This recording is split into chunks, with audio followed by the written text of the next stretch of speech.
given that obviously the best Christmas story, in my opinion, is A Christmas Carol. I do like it. She was wonderful. She was wonderful. Yeah. Christmas Carol. Christmas Carol. I'll never forget Christmas Carol. The greatest story. Obviously Mickey's Christmas Carol #1, like Muppet Christmas Carol, and then Scrooged kind of like #3. But if you could send 3 spirits to visit anyone in power, in office, corporate power, in your life, okay. Who would you send them to, and who would they be? This is my Christmas Carol.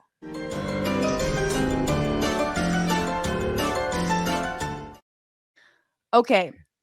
For me, I'll go first. I would love to send, obviously, 3 spirits to Senator Joe Manchin. And first, the ghost of Christmas past. And it would be himself. And it would be when he first became a lawmaker at 35, and like he has like a normal sex life, where he doesn't have to like rub himself in coal, in order to like get aroused. Yeah. He doesn't like actually have to like be gripping a rock of it in order to, experience climax and joy. Get blood poisoning. And he'll be like, wow, yeah. Maybe. We wonder what's wrong with him. He doesn't have a Maserati. He's got like a Lincoln. I don't know. I feel like a Lincoln town car. I don't know. Do you think he really has a Lincoln town car? I think he has an Oldsmobile. Maybe. What does that one look like? Olds is even worse. It's like rounder and more depressing.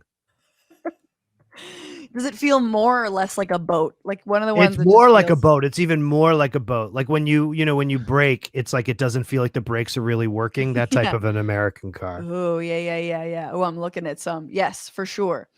Anyway, so just like going back to that old young self, or the young self, the present, I would want him to be visited by the spirit of a diabetic currently living in West Virginia who pays way too much for insulin.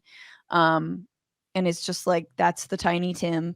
And then in the future, like a West Virginia coal miner whose job has been transitioned to like solar or wind, and is like loving life and like can put food on the table and has affordable health care, and like the skies are clear and his black lung has cleared.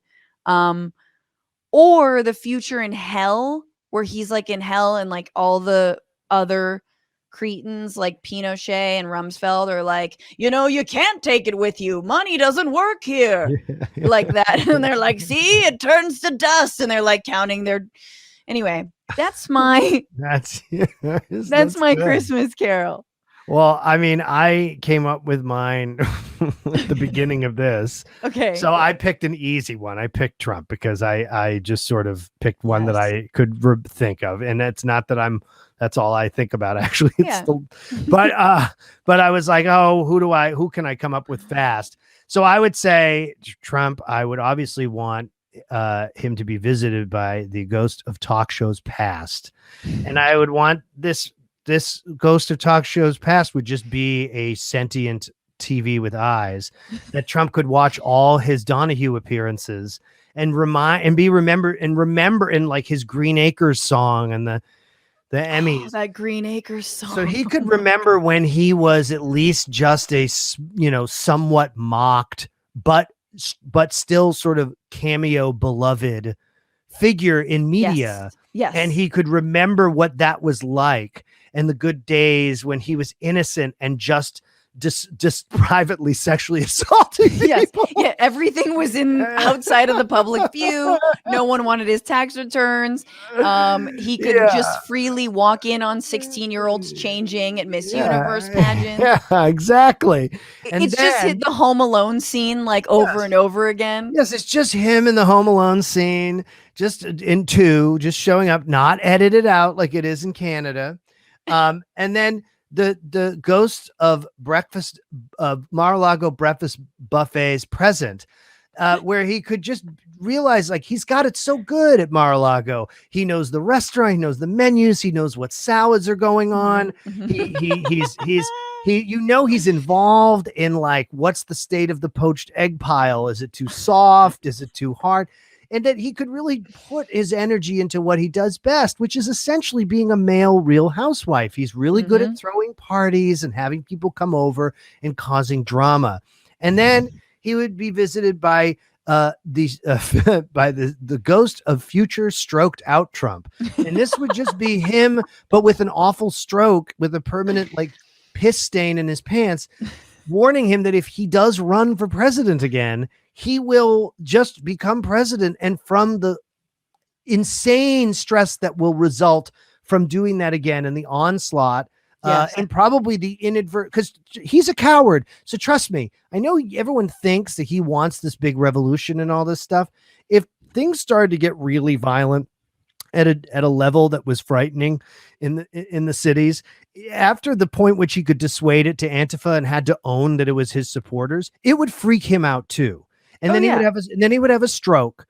And so I want him to sit and talk with his cloaked self, this cloaked sort of self that's talking like this, and then pulls the cloak up at the end and he sees his own face, but all like Bell's palsied out.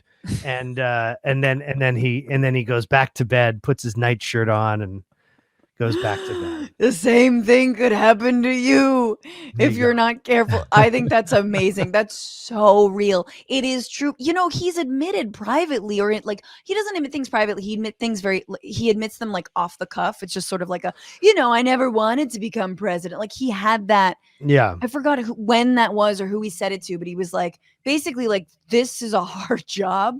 Yeah. He didn't want to do it. He only did it because he was pissed about the cancellation. A lot of it was motivated by the Shark Tank by the Apprentice cancellation, right? A lot more than people think.